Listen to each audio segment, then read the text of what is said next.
Today is Friday, 26th of July 2024. This day is famous for Kargil Vijay Divas.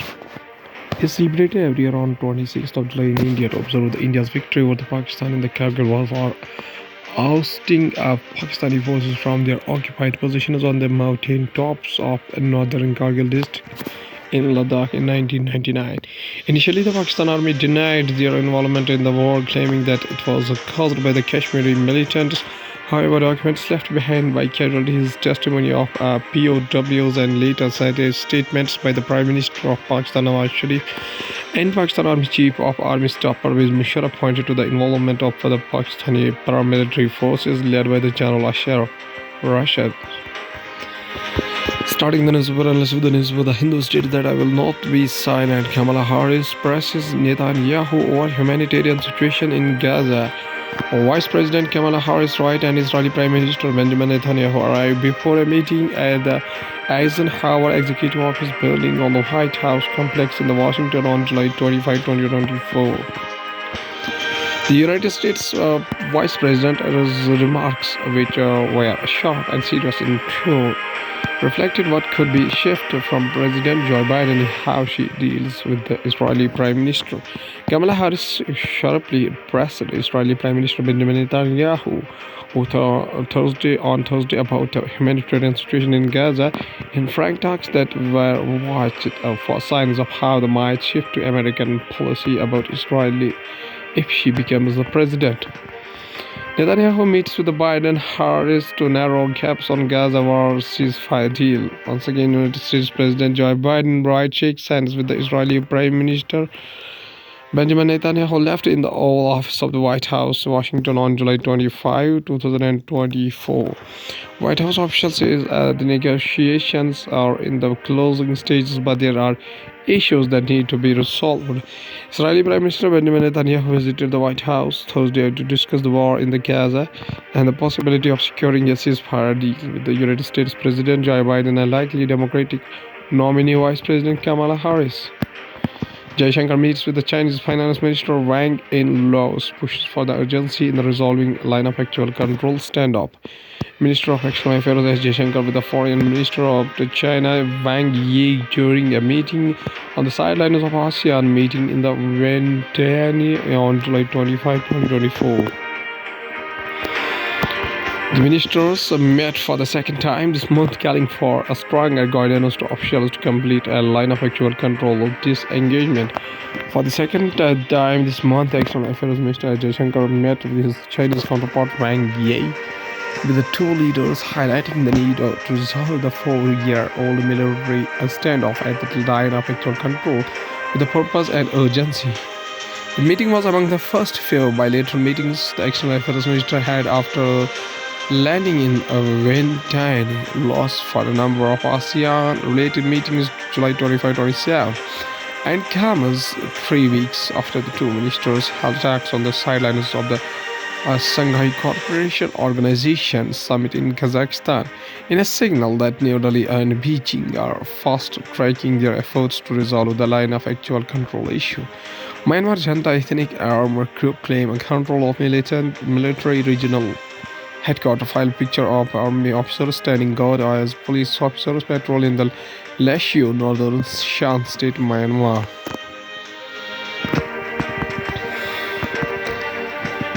Fighting has rocketed the town of Lashio, home to the military's northeastern command, since July 3rd, when an alliance of ethnic armed groups renewed an offensive against junta troops.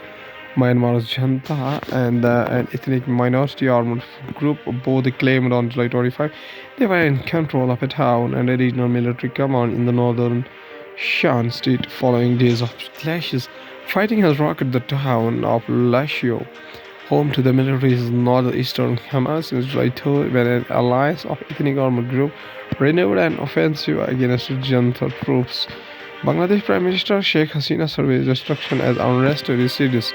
Bangladesh Prime Minister Sheikh Hasina visits a vandalized metro rail station at Mirpur 10 in Dhaka.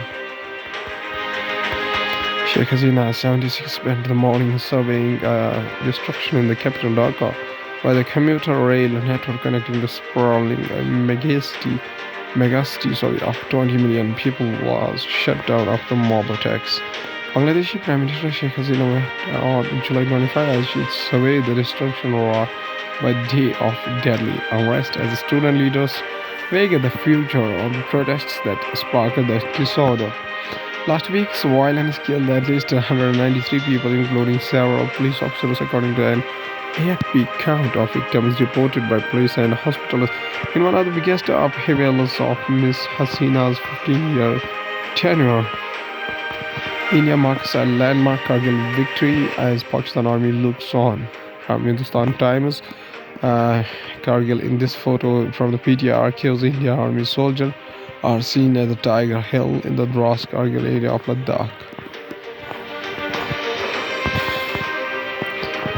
The Indian Army on Thursday kicked off the landmark 25th Kargil Vijay Diwas celebrations from mountain top near this picturesque town in Ladakh. As the Pakistan Army is still smarting from its defeat in the 1999 war, looked on from a post at a height of 17,500 feet along the line of control. Senior officers aware of the developments said. Pointing towards a two-humped feature called Point 5353, its height in meters resembling the back of the bacterian camel, domesticated versions of which can be found in some parts of Ladakh, sticking out of a towering ridge line to the north of Dras near the Kargil. One of them said, "They are watching us. They must be reflecting on their defeat and how their commanders and country failed them, refusing to even accept the bodies of their soldiers."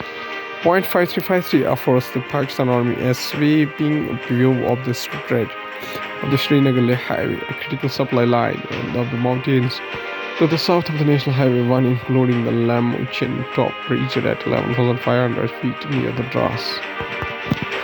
Prime Minister Narendra Modi to visit the Kargil War Memorial today. Prime Minister Narendra Modi on Thursday said that he will be visiting the Kargil War Memorial on July 26 to pay homage to the fallen brave hearts as a part of 25th of Kargil Vijay Diwas commemorations. 12-year-old Arav Bhardwaj cycled from Delhi to Kargil War Memorial in Ladakh.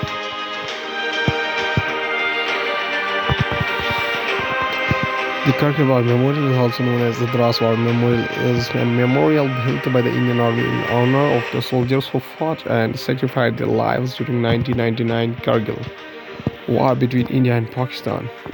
The memorial is located in the Dras in the Kargil district of the Union Territory of Ladakh near the line of control India's border with Pakistan.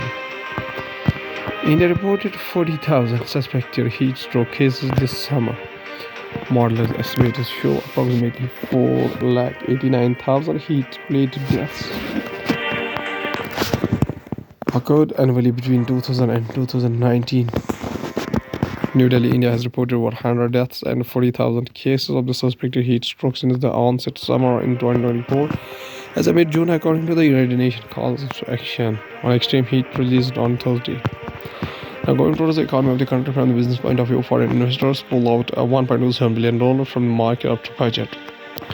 According to the stock exchange data, FPI is sold equities worth rupees 2,975 crore on July 23 when the budget was announced, and another rupees 5,103 crore on July 24. They withdrew rupees 2,605 crore on Thursday. Anticipating hosted reform measures, FPIs had brought the equities worth around rupees 18,000 crore between July 12 and July 22.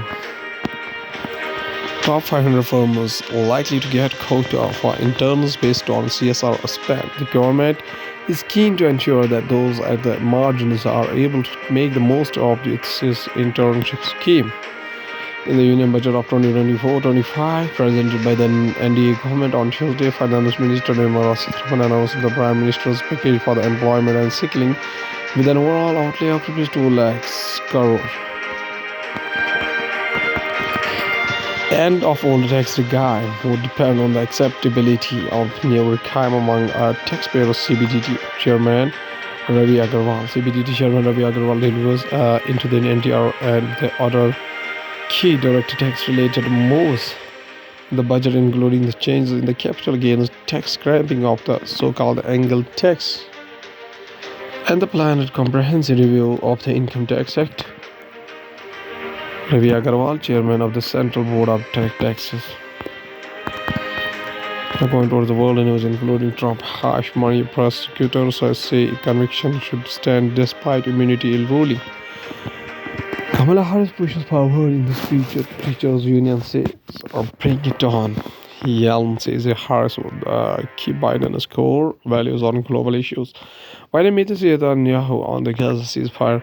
Global weather turmoil, fires, floods, and typhoons wreak havoc. Australia imposes sanctions on Israeli youth group settlers over West Bank violence. According to the science and tech, we have addressing risk factors could reduce dementia cases by 40% report. The country is confronting a growing challenge to manage age-related diseases such as Alzheimer's, Parkinson's, vascular dementia, and other neurodegenerative disorders. Steady decline in India's total fertility rate over the past several decades has led to an increase in the proportion of older adults in the population. As of 2019, India is home to over 139 million people aged 60 and above, accounting for more than 10% of the nation's entire population. By 2050, the percentage of the elderly people is projected to nearly double to 19.5%, with the 319 million individuals over the age of 60. The rapid growth of the India's aging population, coupled with the rise in modifiable risk factors such as air pollution, hypertension, traumatic brain injury, and obesity, present a significant challenge for the nation's public health and social care system. Dementia or neurodegenerative disorder, a major cause of cognitive disability, and the dependency among the elderly is expected to affect the million of Indian families over the next 2 decades. President Murmu interacts with the school students, stresses environmental conservation. President Draupadi Murmu interacts with the class 9 students of Dr. Rajendra Prasad Kendriya Vidyalaya in the president's estate on the issue of the global warming, while also suggesting ways of environmental conservation in New Delhi on Thursday, July 25, 2024. Mr. Murmu also talked about the Ek Ped Ma Ke Naam initiative started by the Prime Minister Narendra Modi and asked the students to plant a tree on their birthdays. President Draupadi Murmu on July 25 took up the role of the teacher for the students of the Central School in the President's estate, interacting with them on the issue of the global warming, while also suggesting ways for environmental conservation. Britain's climate change plan challenged in the landmark court case. Supporters of environmental friends of the earth called the signs outside the Royal Court of Justice during their legal challenge at a High Court in London, Britain, July 23, 2024. Friends of the Earth is taking legal action over the Britain's national adoption program, which was published late last year. Britain failed to set proper objectives in its climate adoption strategy. Environmental campaigners argued on Thursday in case which relies on its landmark recent ruling by Europe's top human rights courts. South Africa passes its first sweeping climate change law. South African President Cyril Ramaphosa has signed into a law board Climate Change Act that will set caps for large emitters and require every town and city to publish an adoption plan. South Africa is the world's most carbon-intensive major economy and among the top 15 greenhouse gas emitters. South African President Cyril Ramaphosa has signed into a law board Climate Change Act that will set caps for the large emitters and require every town and city publish an adoption plan. At last, there's a famous quotation said by Said Ahmed Khan, whose birthday message is 17 October 1817 up to 27th of March 1898. Also spelled Said Ahmed Khan was a South Asian Muslim reformer, philosopher, educationist in 19th century British India. Said maintains a strong legacy in Pakistan and among the Indian Muslims. He became a source of inspiration for Pakistan movement and its activists, including Allama Iqbal and Muhammad Ali Jinnah. His advocacy of Islam's rationalist tradition and a broader radical interpretation of the Quran to make it compatible with the science and modernity, and continues to influence the global Islamic reformation. Many universities and public buildings in Pakistan bear Sir Sayyid's name. Legal Muslim universities celebrated Sir Sayyid's 200th birth anniversary, which with much enthusiasm on October 17, 2017. Former President of India, the Pranab Mukherjee, was the chief guest. Sayyid Ahmad Khan is a famous quotation. He says that the basis of all the progress is that you should bring all the treasures of knowledge under your control. So Sayyid Ahmad Khan also says that education is the best legacy that a parent can leave for his child. Okay, thank you.